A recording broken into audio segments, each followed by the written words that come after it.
future Floridians. This is the All Things Florida podcast for April 2018. If you joined us last month, you probably didn't, because this is the very first podcast from All Things Florida. We're going to go over a new ride that officially opened last month, a new ride that unofficially opened this past weekend, and some theme park expansion news. And along the way, we'll also sprinkle it with some field reports and other goodies along the way. Let's start with a new ride that is unofficially opening. The Fast and the Furious just soft opened over the weekend. Basically went into technical rehearsals on Saturday afternoon, April 14th. It opened for the first time to regular day guests. It had opened to team member previews just before that, a couple days before. And the ride is initially getting some mixed to largely negative reviews. A lot like Kong did back in 2016. Maybe because the ride is a lot like Kong. And just as in Kong, you would board this big truck that would be sending the reinforcements down to the field to help, reinforce things. This time you're actually boarding a party bus. And it's the same type of bus with an audio animatronic driver, a huge bus with neon lights, which the Kong vehicle does not. And you basically navigate through a bunch of screens. And unlike Kong, where you have this nice little exterior area that you drive through most of the time, weather and I guess technical reasons, mechanical reasons notwithstanding, it's not the same thing here. So this ride's a little bit shorter than the Kong ride. And again, a lot of people were complaining that the Kong ride was too short. So, and no, I have not gone on it. I was there the day before the ride went into soft opening, and more on that later. But yes, I mean, everyone knew what this was going to be. First of all, just like Kong, this is taken primarily from a piece of the Universal Studios Hollywood Tram Tour. So most of the ride, and they did film some new footage for this attraction, is actually a lot like what you get in the tram experience, except you're boarding more of a specific, car that can actually simulate stuff. There's winds, fog, and a lot of other things added to this ride to make it a more unique experience, make it seem like you're going faster than you really are. But at the end of the day, it's a ride that, a lot of people complaining about, hey, we don't need more screen rides at Universal, are definitely not going to be happy with this. But for most people, I think we'll get to this later. I think it's going to be a popular attraction for most of the non-regulars. For locals that they want more thrills and just rides that just blow them away, no, this is not going to be it. But it should be a good addition to the park. Definitely more popular than the Disaster ride that it took over. And of course, there's going to be some Beetlejuice fans that say, no, but they took away our Beetlejuice Graveyard Review to make room for this. Why? But yes, I think the ride is ultimately better than the parts it's replacing. We're going to get to that later. But basically, if you think about it, I mean, Universal, they got pretty ho-hum reviews last year when the Jimmy Fallon Tonight Show Race to New York ride opened. A year before that, you had Kong. And, of course, then you had the Hulk, which wasn't really a reopening. It was just sort of a retracking, and then it just reopened with a soundtrack. The soundtrack is actually pretty cool, but obviously it took 11 months that the ride was down, so it wasn't, people weren't there like, jumping for joy that, oh, you gave us the ride, you just took 11 months just to add music. No, they actually had to retrack the whole thing. But you have to go back to Diagon Alley expansion in 2014 to find the last time that Universal had pretty much a widely acclaimed hit as far as expansion goes.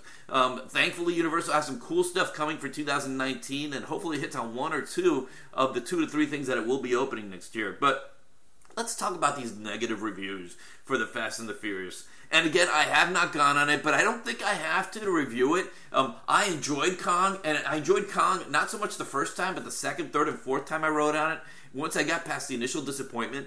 And I think with Fast and the Furious, I think it's going to be the other way around. I think I'm going to enjoy it the very first time because I know exactly what I'm getting going in, unlike Kong, where I was sort of holding out for a little more.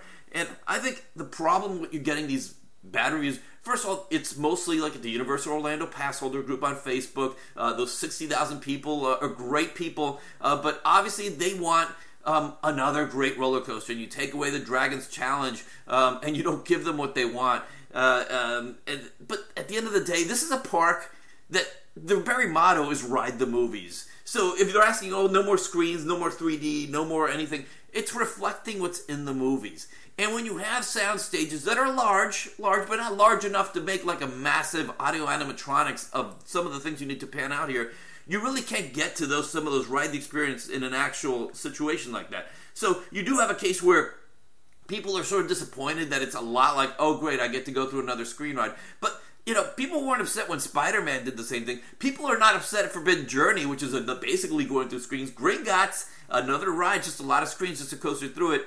People are not upset at those. They only tend to be upset at some screen rides. So go figure. But, of course, the complaint that this is a similar ride system. Well, look, if Universal wanted to build a roller coaster, and if they had the land to build the massive roller coaster, like let's say Mako at SeaWorld, which is really an amazing roller coaster that not many people have been on because not many people are going to SeaWorld Orlando, those rides cost $25-30 million.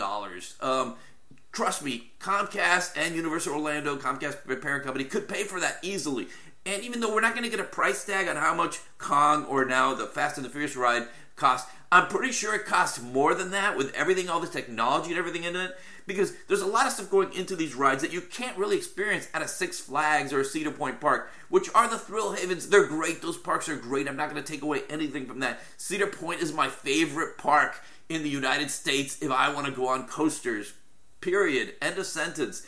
But if I want to go experience rides and feel immersed into something, I don't go to Cedar Point for that. And that's why people come to Universal. So obviously if you're local or if you have a Universal Orlando annual pass and you go to the park every other weekend or once a month or once every 2 months, you want these thrills that get exciting every third or fourth time you went. Not a ride where you get used to it and it's more you ride it out of nostalgia.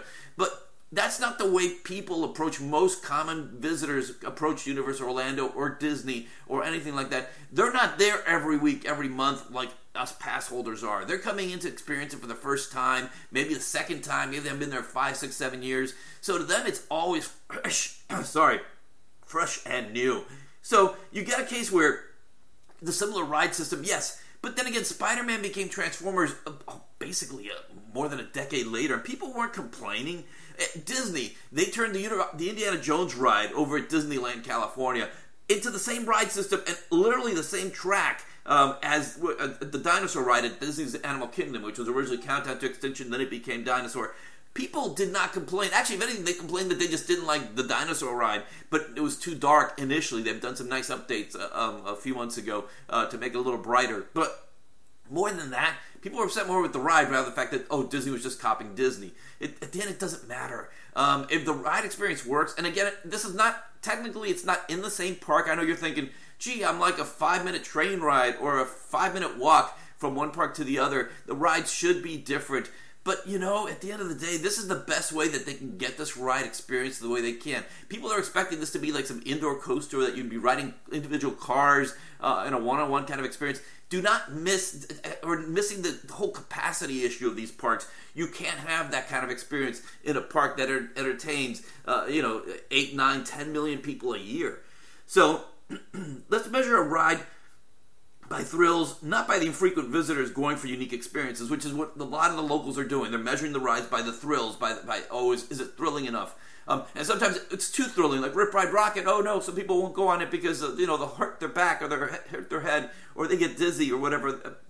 So it's hard to please everyone if you go purely for thrills. But when you go for a pure immersive experience, again, you're obviously not pleasing everybody. The first wave of reviews are mostly these pass holders that are very vocal about it. But I'm sure if you stood outside the ride and you asked non-pass holders how they felt, they probably have a better opinion of the ride now, even in technical rehearsals, than us regulars do.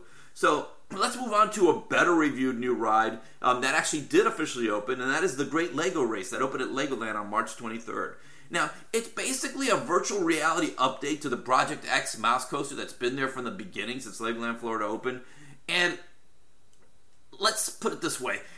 If they first announced the Great Lego Race, I think everyone probably freaked out. It's like they're thinking of what happened at SeaWorld Orlando with Kraken. They installed this virtual reality, became Kraken Unleashed.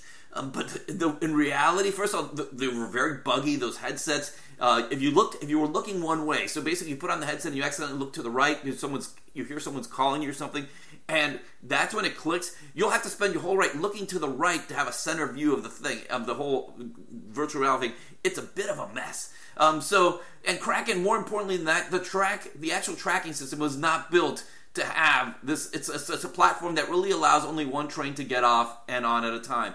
It's not like, let's say, Manta that has dual loading stations. So you had a case where trains would take as long as 10 minutes between dispatches. You'd have to get in, people would have to clean the actual Galaxy Gear, the Samsung virtual reality headsets, and then put them in their cases, and then unlock the seats, get people out, come back in, go through the process, adjust everyone's headset.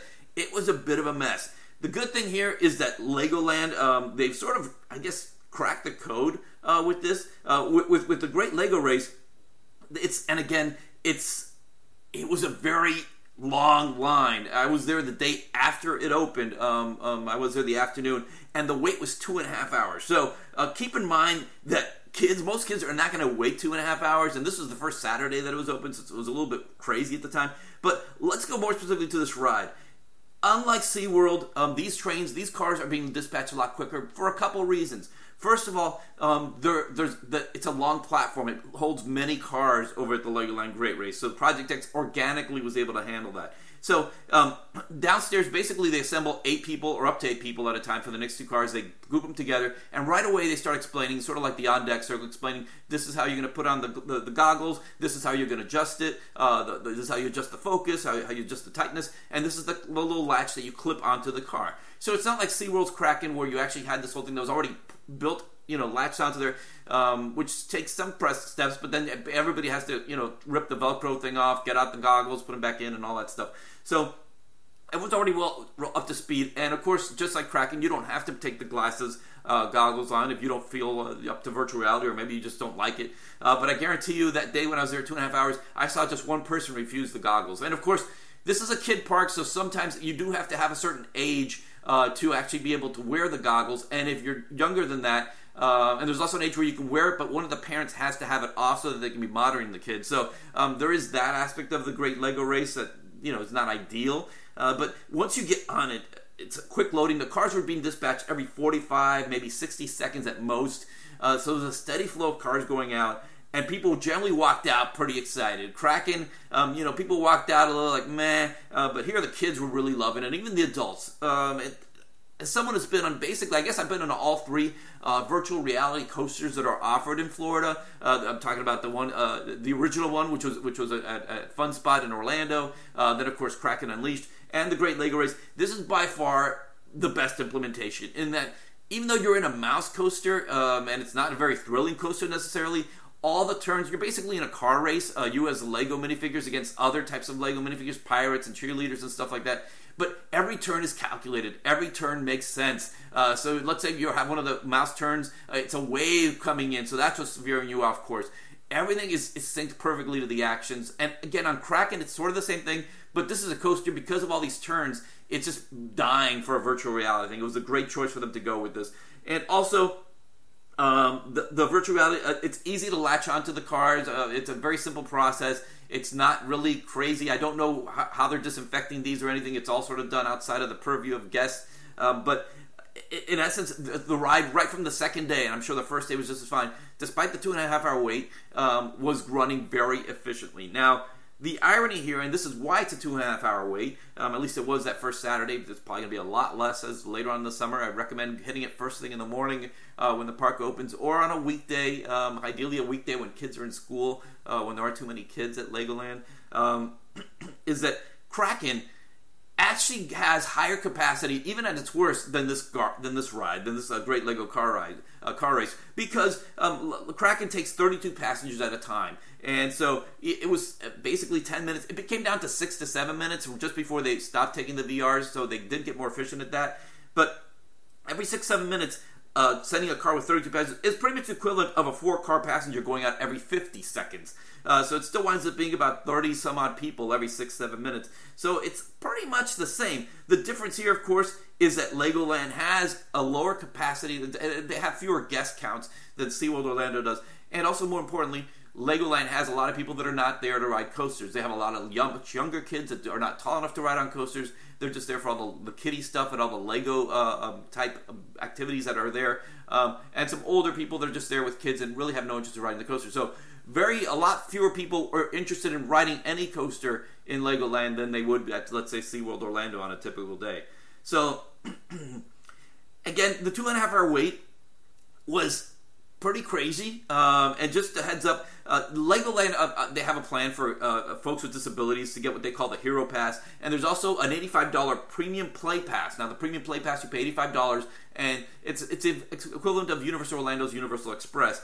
But just as they were selling them to everybody, they're telling them, just so you know, even though you can just about get onto any ride, for this ride, it's probably going to be about half the wait time. And they said it's about 2-hour wait, so it's going to be like an hour wait. And sure enough, when I got there, it was already a 2.5-hour wait.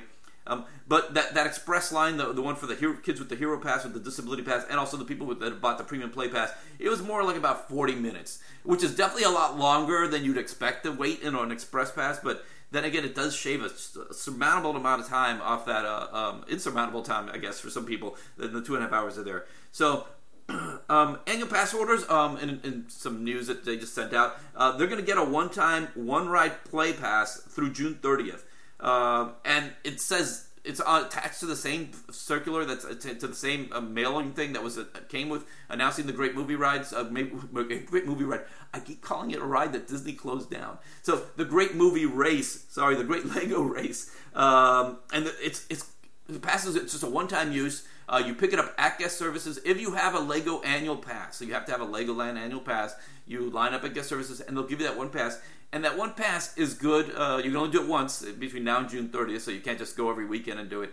It's good up to 6 people in your party. So my thinking is, if it's good for up to 6 people in your party, and you have, let's say, 3 people in your family, and they all have the Legoland pass, you can go 3 different times, and each one of you use that pass and then get everyone on it. Or you can just get them all the same day and use it for 3 different attractions, because that one pass is good for up to 6 guests in total, so you can bring 5 people with you. So if you are an annual pass holder, look out for that. Look it up, and definitely go to guest services or the annual pass office, which is not open very long. It's rarely open when I've been there, but if that's open, either one of those places, you can actually pick up this one-time pass. So let's move on to what's happening with future rides. Now, the Fast and the Furious, they've said May 3rd is their official opening date. The day before, they're going to have the VIP thing, which probably a lot of the Fast and Furious stars will be there. But again, that's closed to the public. It's just for media. Maybe you'll catch a glimpse if you happen to be in the park that day, but May 3rd is the day where they will officially open. And again, something that you should know with any soft opening, if you happen to go now, it's never guaranteed. It's open at it could close at any moment. It opened in late afternoon the first day it opened. It was closed a couple hours later. Same thing with Sunday. It opened for a very limited time. Again, these are testing periods. And you should also know, if you have Universal Express, because you're probably staying at a hotel or you've bought it, or if you have a Premier Pass that you get in after 4 p.m., Express after 4 p.m., it is not eligible on this ride. Even the Disability Pass that Universal has is not available for this ride, for the simple reason that they can't hold a spot in line for a line that they can't guarantee will be open. So until May 3rd. Once May 3rd it's officially open, then you can go in. As long as the ride's open, you can go and use Universal Express, get your Disability Pass return time, anything you need to do at that point. But until then, it's just pretty much you're at the whim of however the long line is, it's however long you're going to wait. The next big land to open after that will be Toy Story Land, June 30th, opening day. And then after that, possibly sometime long after that, is Infinity Falls at SeaWorld Orlando, their water rafting ride. And this ride is supposed to open in the summer of 2018, and it probably will. But I guess I should point out that summer stretches all the way to mid-September, almost late September. And it would not surprise me if they miss out most of the peak summer travel season. There's just no way that this ride will be open in early June when schools start letting out. Maybe July, but I'm thinking August. It looks really behind. If you're on Twitter, you can follow BioReconstruct. He has some great aerial shots of all these things going on, and it's really something to look at because this ride was announced a year ago. They shut down the annual pass holder lounge, much to the chagrin of a lot of us pass holders, that you would get free sodas and free charging stations and just a place to relax. They closed it down to make room for this, and they really have not done a lot of work over the past year on this, and it clearly will not be ready at the start of the summer season, at least at the start of the summer travel season. Maybe June 21st, June 27th, the summer technically opens, but I doubt it. So there's that. And that's pretty much it as far as major stuff happening right now. Obviously, 2019 is going to be much bigger for pretty much, definitely for Universal Orlando, definitely for Disney World with Star Wars coming in. But that's pretty much it for 2018. The big thing this year, of course, is going to be Toy Story Land. June 30th is the opening date, as I just said. I'm guessing, since it's a land, that Disney will let annual pass holders come in for a few days of previews like they did for New Fantasyland when it opened in 2013, 2012, 2013, and when they also did it for Pandora last year, where they blocked off like 2 weeks and they gave pass holders a chance to pick like 3-hour windows to explore in that time. And I think that's going to be, if you are a pass holder, look out for that, because the best times, the weekend times, do sell out pretty quickly. You're going to want to get in on that, because you can get in there. I remember exploring the Pandora stuff with one of these pass holder previews last summer, and it was great. It was like a 10-15 minute wait to Flight of Passage, and you could have just kept going on it again and again, and you sort of said, oh, I'll just go on it when it opens, and realize, oh no, I should have gone on it a lot, especially with the 2, 3, 4 hour waits sometimes. It was just 2 hours this past weekend, if you're curious. So that's it for So the Legoland thing is the Toy Story Land. It's going to be a pretty cool thing. Obviously, the Slinky Dog coaster is a kiddie coaster. It's a family coaster. It's not going to be some amazing thrill ride. So you can already see the Universal Orlando pass holder group on Facebook. If they got the Slinky Dog coaster, they would be up in arms. Why are we getting this kid stuff? But obviously, this is going more for a family coaster experience. It's going to go through some real big sets, and the track, it's pretty long. It's a pretty long ride as far as, you're actually going through a wide area. It's not like Goofy Barnstormer or the Woody Woodpecker coaster or Shamu at Happy Harbor, to compare it to other family coaster type rides at Orlando. So this is really going to be pretty much a long range kid friendly coaster. And the other ride is the Alien Swirling Saucers. And when it first came out, I was all right, this is just like a spinning teacup ride. No, it's sort of like a quasi whip ride with teacups. So you're sort of going in like a figure eight pattern, sort of like Mater's ride that opened at Disney's California Adventure and then closed. So it's. I don't know. It's going to be a cool ride, and there's like a claw aspect to it. There's alien stuff like that. And sure enough, I mean, this is already said that for Tier 1 Fast Pass, it's basically how it stands now. You get to pick between Midway Mania, Toy Story, Midway Toy Story, Midway Mania, Rock and Roller Coaster, Beauty and the Beast, and I believe Indiana Jones. I forget the fourth one right now offhand. But their new first tier will basically be the 3 rides in Toy Story Land, which will be pretty cool if you wanted to ride, let's say, a Rock and Roller Coaster and see Beauty and the Beast, because all those things are going to be down in the regular tier where you can get as many things as you want. But you will only be able to pick one of those. So you can't go and, even if you have 60-day out Fast Pass, you can't just say, okay, I'm going to take a Slinky Dog and Swirling Saucers, and I'm going to take the Toy Story Mania because I got lucky enough to be there right at 7 a.m., 60 days before my hotel reservation, and I was able to get all those. No, it's not going to work that way. You're going to pick one. So, obviously, 30 days in, 30 days out, you're going to still be able to go in and grab probably, if you're a pass holder or you get a regular ticket, your window's 30 days, not 60 days, you should be able to get in and grab the one that you're actually trying to get. The Swirling Saucers should be available. Toy Story Mania may even be available. Everyone's going to get the Slinky Dog coaster. So just like with Pandora, that after the first 60-day window goes, there's no Flight of Passage tickets for the people at the 30-day window as pass holders. There usually is a fairly good chance that you can get the Navi River Journey. So that's the consolation prize. In this case, the consolation prize will be the Swirling Saucers and probably Toy Story Mania. And they should be readily available right there at that 30-day mark, I think. You're just going to have to wait in the Slinky Dog coaster to ride it that one time. I suggest obviously getting there on an early day. And if you're not staying at the park, if you're not staying at a resort hotel, do not go on a day when it's early entry for those guests, because they'll be there an hour before you and the line will already be long by the time the park opens today, guests. So get there early, half an hour before the park opens, get to wherever the ride drops, and then go there. Just don't run over any strollers. Be kind to your fellow guests, and you'll get to ride Slinky Dog early and use your Fast Pass for other stuff.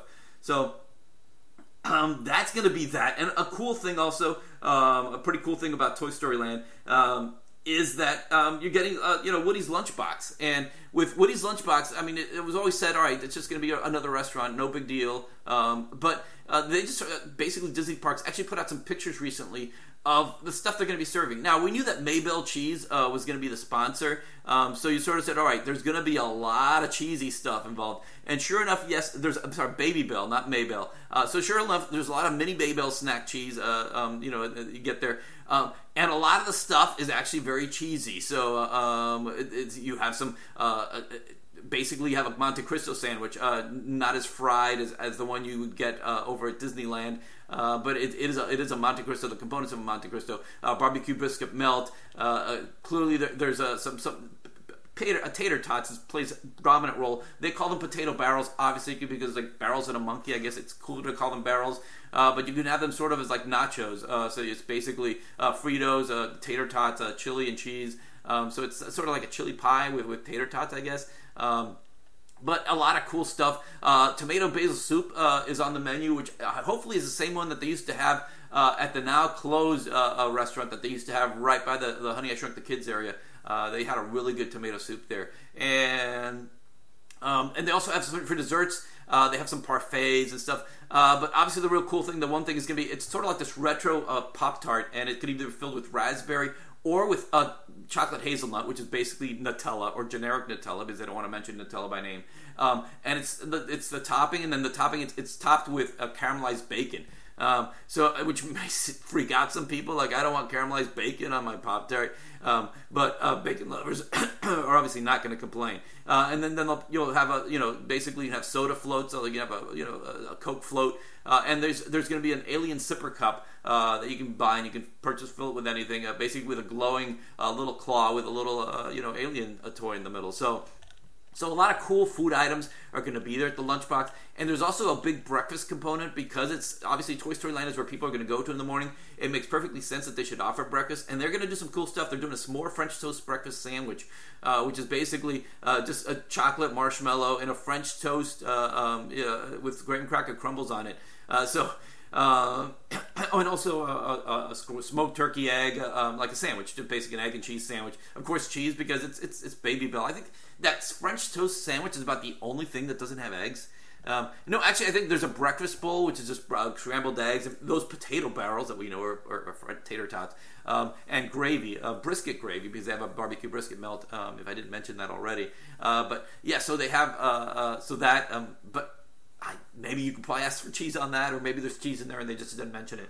But yeah, it's going to be a lot of cool stuff opening there. So that's going to be a pretty exciting place to open. Obviously, no match to what we're getting when Star Wars Land opens, but it's going to be pretty cool when it opens. In June 30th, obviously, Disney, they put out these dates that seem so far away, but obviously they'll be opening for soft openings well before that, probably sometime in June, mid to late June. And hopefully they'll have some pass holder previews for those of us who are pass holders and want to get an early ride on that. So that should pretty much do it for what will be the big things opening in 2018. I'm not going to go off to the smaller attractions like that 400-tall sky coaster thing, the Star Chaser, Star Flyer thing that's opening right by the Orlando Eye, but that should also open this year. But let's go to field reports. I guess this is where I actually am out in the wild checking stuff out. Now, I'll start with Grad Bash. Now, Grad Bash is a Universal Orlando event that for 4 nights, it started this Friday, April 13th. It's going to go on next Friday, and then the next Friday and Saturday, there's one Saturday involved.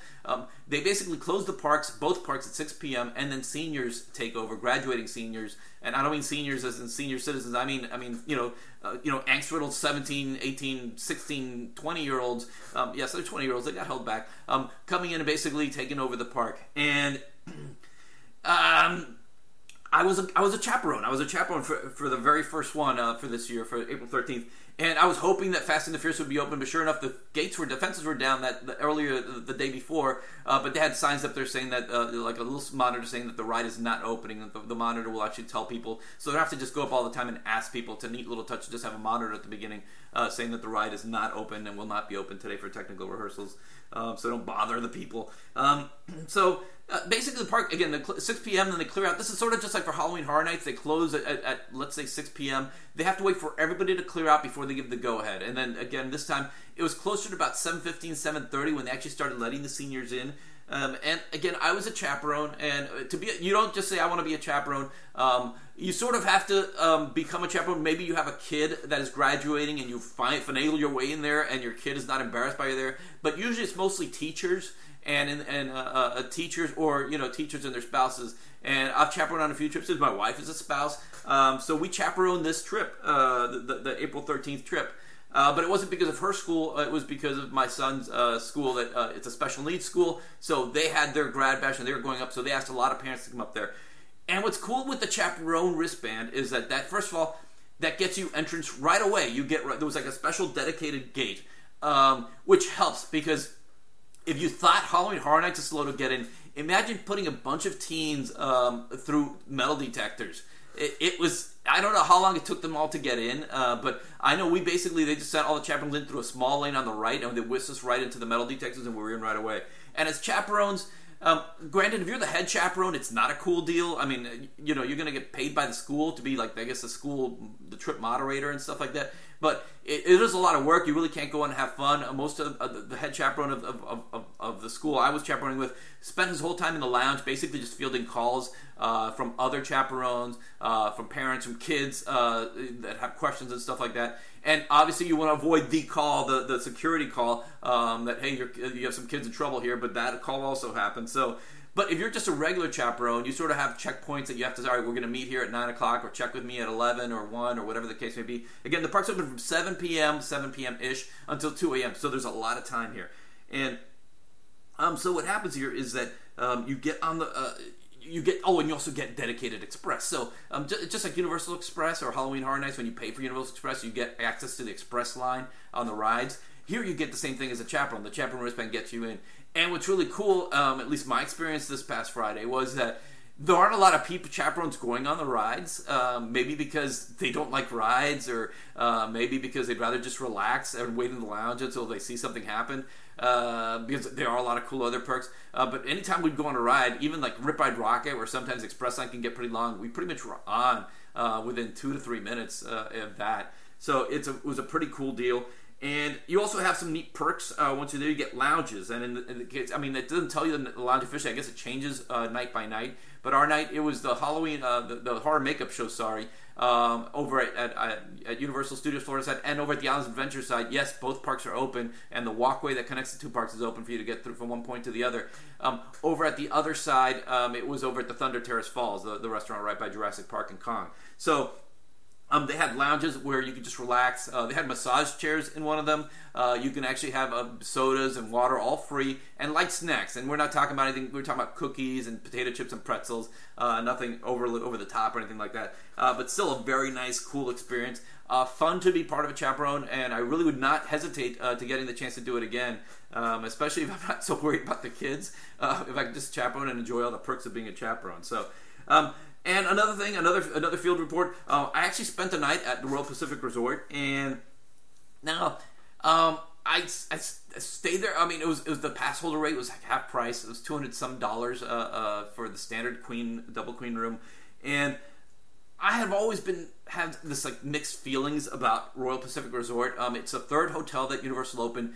It was, they opened Portofino first. A year later, they opened the Hard Rock, and the year after that, they opened Royal Pacific. So it was 99, 2000, 2001. And Royal Pacific was the more inexpensive of the three. And my experiences pretty much matched that. Hard Rock, to me, continues to be my favorite. But Royal Pacific, I went to a lot that first year it opened because they had a $99 introductory rate. Yes, I know you're going to see like, oh my God, I wish I could party like it's 2001 again. But they had a $99 opening price for pass holders, and maybe everybody else, I don't know. So I booked a bunch of nights at that $99 rate early on, and I had some okay experiences, but none as good as I had that one time I stayed at Portofino when it opened, the week it opened, and I also stayed at Hard Rock the week it opened. And I've gone to Hard Rock several times after that. It's my go-to if I have to pick a hotel from all those. But Royal Pacific, it never really felt. It just felt too big. Because the hotel was too big and it's pretty far, at least to the entrance compared to the Hard Rock. The boats did not come any quicker, even though the hotel has more capacity. So the boats were always full. Sometimes you had to wait for a second boat, something that I never really saw experience over at the other two resorts. So there was all those issues that really sort of set me off. And then one night, we were at the pool one night, and we come back, and our basically our bag is gone, and it had our T-shirts and our room keys. So again, thankfully, we did not have any car keys or any credit cards or any even money any there. We had our sandals were on the floor. They didn't touch those. But they took that and they probably figured, all right, someone's going to make out and they're going to make out like a bandit. They got 4 basically, old cheap shirts, which I guess we lose. My concern at the time was obviously the room key. So it was a very uncomfortable evening where basically once that happened, immediately have security come up to our room. They had to rekey, give us new keys to make sure to lock out. Security asking questions about the process. So it was, and again, this was also, went late into the night because this was at night already. So my kids were younger. My 2 sons were younger at that time. So it really was an unpleasant experience all around to have to go through all that and to feel violated, even if nothing material was taken. It sort of turned me off to the hotel in general, thinking, how could this happen? At least when asked at the time, is there security cameras? I know, this was our chair, a plastic lounge chair where we put stuff in. They didn't have anything for us. So, again, I put all that aside, stayed there because it was the one place that had a great rate here at the last minute when we stayed up there. Stayed on a Friday night and had a great experience. Again, I mean, Hard Rock is still my place. It's still if I had to go somewhere, I go to. But we checked in at 2 p.m. and right away the check-in, of course, the nice little, you get the lays coming in. The lady said, no, I'm sorry, we don't have a room yet, but we'll call you at, closer to 4 check-in. And just within earshot, someone just came in, someone, either a supervisor or someone else said, no, we got a room. And boom, we had a room right away, so we were able to, go in and rest. Checking our stuff instead of having to check stuff outside. And again, it's perfectly cool to leave your stuff in the car or to leave it in there. But again, with my fresh memories of the last time I had stayed at the hotel, they stole our stuff. The last thing I wanted to do was leave stuff there exposed, even if it is, guarded by them. So it was nice that happened. The beds were comfortable. The baths were super incredible. I love the rain shower and the body shower head, the dual shower heads. It's just a total great experience. And then we came back, it was like 10 o'clock and we wanted to eat, and the Island's dining room, which I do remember having a few good experiences in our earlier stays, said it would be open to 11. It wasn't. So when it was closed, Jake's American Bar, since the other place, the other Mar-a-Lago's place was closed for refurbishment to become a new concept. The only place that was serving food outside of room service was Jake's. So we did go to Jake's. And again, I wasn't very hungry, but I had the tomato soup with the cheese donut. Yes, cheese donut. They put cheese inside a donut, so maybe Baby Bella Twister Land can get some ideas.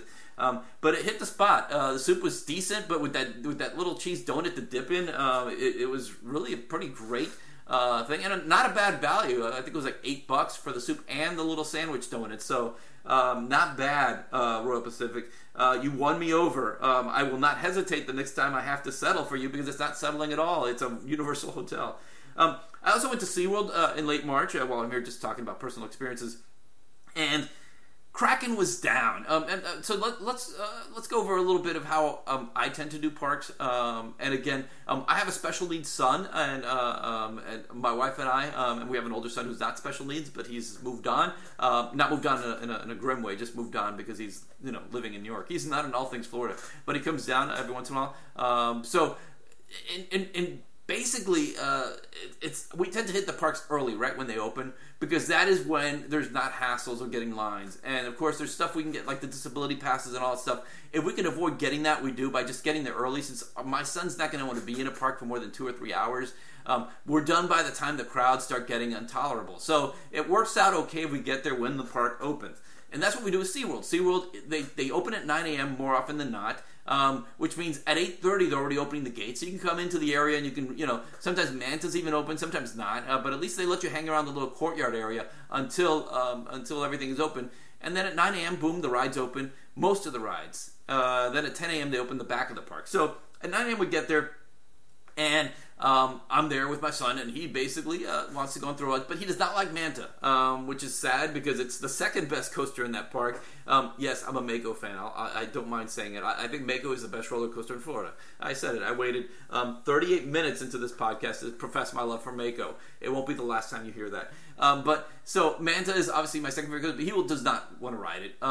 So we go, and then Kraken is closed, and it was closed for a long time. It was closed by the time we left. It still hadn't opened, and they had just the Penguin ride, the Antarctica ride, was actually closed. It was a temporary closure. It would open up again, but basically it was like 52, 53 degrees, and the only rides that were open were Manta and Journey to Atlantis. And we did go into Journey to Atlantis, and we had our own boat. Everyone had their own boat because no one wanted to be on a cold, wet ride on a day when it's in the 50s, in the morning in the 50s. So unusual for late March, but that's what it was. So basically, you think, all right, well, a roller coaster is down, and another high volume ride is down. The shows don't start till well after 10-ish. So for that first hour, you're pretty much down to those 4 rides, and 2 of them are down. And one of them is too cold for most people. So it's basically Manta or bust for most people. And they don't open their 10 a.m. ride. So Mako, which again I profess my love to, and the rides over at Shamu Happy Harbor for families with kids, or the Wild Arctic, or any of the other stuff on the other side, all closed. The walkthrough through the shark encounter, all these things are all closed until 10. It makes no sense. If you have a ride, a major ride that's down, open up the rest of the park. There's no reason not to do this. It's a pet peeve of mine with SeaWorld, especially even when all the rides are running. Sometimes we're done by 10 a.m. and we just have to wait for the Mako opening. So it is sort of a bit of a bummer when they do that. I get it. You're trying to stagger things so that people, for staffing it's easier, and it's also just you regulate the flow of the people in the park. But come on, SeaWorld, have a heart when you know that half your attractions are not running. The other ones are just right there, just waiting a little gate drop away. Just drop the gate. Let people in early. I guess another complaint. And it sounds like I'm complaining here. The Magic Kingdom, they had the Easter Bunny in March, and they've had them every year, I guess. But this is the first year that I actually saw it. Let's take a picture of the Easter Bunny, because if you go to like the mall or something, they wanted an arm and a leg to take a picture with an Easter Bunny, and then you have to wait in a long line. And sure enough, we're there, and it's. This was a week before Easter Sunday, but Easter Bunny was there, and sure enough, the Easter Bunny has the short line, maybe the 2 or 3 families waiting to take a picture. So we go there. It's basically he was set up in the courtyard, the little gazebo area, right by the guest services. You come into the park, it's to your left, and it's Mr. Bunny and Mrs. Easter Bunny. So you get a twofer, all right, and it's free if you have an annual pass or you already have attached to the photo pass, or if you have your own camera, they're not going to charge you to take your own picture. So we went out there and. The pictures were terrible. And not just because of my expression or my son's expression or anything, but it's we went late morning rather, and the shading in that area is to the point where the photographer without flash is not going to get a good picture. So you're basically in the thatched gazebo shade. It's just I don't know. I can't see how they could actually keep it there. I know that the Easter Bunny is wearing a costume. These things get hot. You don't want to be out in the main street area where you're just going to attract too much of a crowd. But come on, at least provide some background lighting. Get your photographers there. Tell them some kind of ideal lighting. Don't just rely on the sun when you're blocking the sun with a gazebo. Please, a trellis. All these things that are there, just blocking the sun intentionally. You need to have lighting if you're going to use a photo spot. And I guess Animal Kingdom. Yes, this is probably a tip that probably comes too late, but again, I was in Animal Kingdom just yesterday, actually, Sunday, April 15th, and this is something that, as someone that's I've ridden the Pandora rides, I love Pandora, I love the experience there, I love everything there, but I already know that the best way to hit the park, once you've already experienced Pandora, so once you've experienced Flight of Passage, more than those, once you've experienced Flight of Passage, you don't want to go there first thing in the morning. If you get there before the rope drop, you have a chance of experiencing it and getting a short line. Navi River Journey is usually a shorter line, a much shorter line early in the morning because everyone's going to the Flight of Passage ride. But if you want to avoid, if you can avoid all that, if you've done it or if you're going to do it later, go skip it. And either go to Everest or go to the safari ride and then just start hitting the park clockwise, because if you do that, you'll get into the safari with Expedition Safari, Kilimanjaro Safari with minimal weight. There may be a little bit of a wait. If you go right to Everest right when the rope drops, you'll be able to ride it 3, 4, 5 times. One time I was there and there was a guy that had ridden it 10 times in a row by the time I got there, like at 9:30, 9:45. I'm sorry, it was like ride number 8, but he eventually rode it 2 more times later because we rode it again, and he basically was cycling through the single rider line. So yeah, and even the regular line was also going pretty quickly. But you can knock off that and Dinosaur and Primeval World. If you want to knock all that off in the first hour, you can. The safari may take a little while because first of all, it takes sometimes a lot of people who don't want to go to Pandora do go to the safari. That's their fallback. And then the safari itself is a pretty long ride. So even if you go the ride roped up, you'll be at 9:30, 9:45 hitting the rest of the attractions. You're not going to be done by 10. But if you wanted to do Expedition Everest, Primeval World, and Dinosaur, those 3, which tends to be my son's favorite rides, you're there by 9, you're done by 10. And that's even before you start talking about fast passes. So it's a great way. And of course, you don't want to have a fast pass at 9. It's better to have it at 10, unless you're planning to leave the park early to schedule it, because the lines are really minimal at that point. But again, that's the way you got to hit Animal Kingdom if you're okay with missing Pandora. It's probably going to be the same way in June, in this summer, basically in July, when Toy Story Land opens. Everyone's going to be running to Toy Story Land. So for once, Rock and Roller Coaster may actually not have much of a line, even though you're thinking a lot of the teens and young adults and grown-ups that are hitting Rock and Roller Coaster and Tower of Terror, they may have no interest in doing a Toy Story Land. But that may actually be the best time to do it. And obviously places like Star Wars and everything on the other side of the park is usually pretty much a walk-on through the first half hour of the park. It's probably going to be the same way now, even more so now with Toy Story Land opening. So yeah, get to know the flow of a park. And I guess that's it. That is our first podcast, all things Florida. Wow, 45 minutes. I am sorry. I did not know it would take this long to go over everything. But there are a lot of cool things happening. And I'll be back for the May podcast. And by then, maybe we'll have some more info on Fast and the Furious, how that went, closer stuff on and of course, well, yeah, let's not even drop this yet. Hopefully by the next podcast we have some more information on Universal Orlando expansion. An interesting thing that's happening with Universal Orlando is that Comcast, their parent company, has bought out a bunch of land. Now we've known that they bought about 570 acres right on the other side, south of the Sand Lake Road. They bought this 2 years ago. And it was all about what are they going to do? What are they going to do with this land? Obviously they're going to build parks and hotels and stuff like that. But one little thing that was missing on this, and this is a neat story, and I'm sorry that I say this to the end when most of you are not even listening, but they actually, this guy, Stan Thomas, who owned the land, had a private deed restriction, and it was sold to him by Universal Orlando. So sure enough, he actually goes out, and this Stan Thomas guy owns the land, and he can't build an amusement park because Universal put this in the contract so that they would not build a theme park at a time when it would basically hurt Universal's business. So they said, all right, we'll sell you this land. We had bought all this land from Lockheed Martin years ago. We had massive expansion plans. This was back when Vivendi owned Universal Orlando. He said, all right, we're not going to use all this land. We're going to sell it. But you can't build anything on it. And so it was basically a private deed restriction. It's perfectly legal more often than not. 9 times out of 10, if not more so, it's perfectly holds up that you can actually sell land to someone under a condition that something is honored as far as not building something on it.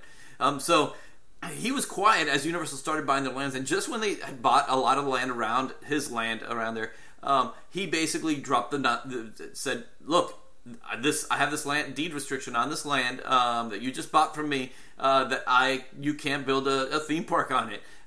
It's part of the thing. So sure enough, Universal was buying land that they thought that they would use to be able to turn into theme parks, but because of their own tight ways of restricting it, that would always carry over. And again, it's hard to say how the judge would rule. This was I guess a private deed restriction going from one party to another and then back to another party. But rather than make it a whole drawn-out legal case where Universal would have probably lost, they settled with him. And not only did they settle him, they bought more land. So this was all finalized on Wednesday, on April 11th. They settled, and by the 12th, we were hearing of them buying even more land from Stan.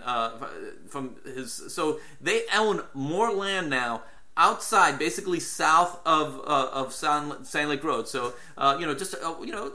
it's not adjacent to the property now, but it's a big chunk of land in all different patches. It's not all one big grid like it is at Universal Orlando Resort right now. They own more land that they have not done anything to than the land that they're doing. So yes, they already they transferred the Wet and Wild, and they're going to put 2 hotels, Dockside and Seaside. 2 inns, value-priced inns are going to be opening. They'll be $73 a night is how it's going to start. So it'll be opening. One is going to open in 2019, the other is in 2020. But now everything turns away from that land now over to the big land and what they're going to do, and whether they do that Super Nintendo land there, as many are now saying, or they wait. Now there's really no reason for Universal to wait now. I mean, they're going to have to announce something before 2019 to get some of the, once everyone's like saying, it's SeaWorld, once not SeaWorld, once Disney opens Star Wars Galaxy's Edge, it's going to be game over. So Universal needs to have some kind of momentum thing that's saying, all right, guys, so this is going to happen definitely by next year, at least the announcement, but I expect it to happen a lot sooner, maybe now, once Fast and the Furious opens. Especially if it opens and the general reaction tends to mirror the original audience reaction, where in May it just did, the audiences just aren't feeling it the way that the pass holders aren't. you can be pretty sure Universal's going to want to sweeten that off by saying, oh, guys, by the way, you don't want to necessarily cancel your annual passes, or you don't want to dismiss us completely, because we're going to have this coming in a few years and win people over that way. So I definitely think we're going to see an announcement sooner rather than later on what Universal's going to be doing with this land. There's so much possible. It's going to be a pretty amazing place when you think about it. Universal's going to have at least room for a third park for sure.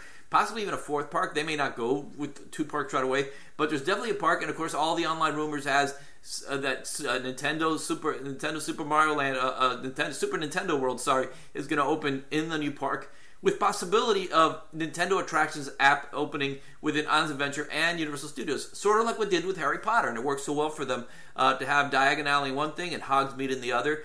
There's the chatter is that Pokemon may open someplace in Kid Zone, and they may get some Link ride, Legend of Zelda ride at Islands Adventure, and then the bigger stuff, the bigger Mario, more ambitious stuff, opening over in the new land. So when it opens, and that won't open for another 4, 5, 6 years. It takes a long time to develop something after it's announced, but it is so cool to see this all happening right now.